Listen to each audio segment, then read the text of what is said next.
The man had just woken up when he heard strange sounds coming from outside. As soon as he stepped onto the balcony, he witnessed a horrifying scene. A helicopter crashed into a nearby building in an instant.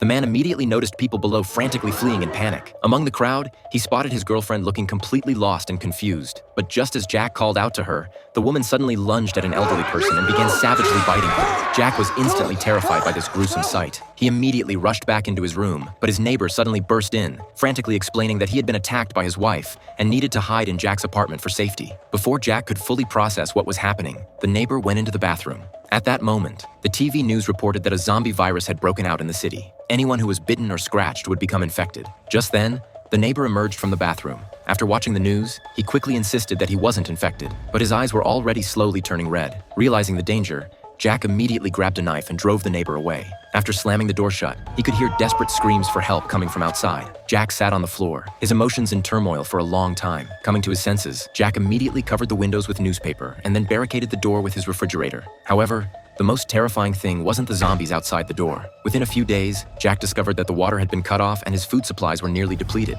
In desperation, he tore down the newspaper from the windows. Just as Jack was about to end his life with a rope, he suddenly spotted a woman in the building across from him. Excited, he rushed to the window to get a better look, but unfortunately, the woman quickly drew her curtains. Her presence rekindled hope in Jack's heart. That evening, he cleaned himself up properly, and the next morning, Jack went to the balcony to greet the woman. Since the area below was swarming with zombies, they could only communicate through written messages. After learning that the woman had no water, Jack threw a rope across to create a makeshift cable system. He then sent his only remaining water to her. However, the water bottle hit the railing and made a loud noise. In the next second, a zombie swiftly began climbing toward the woman's location.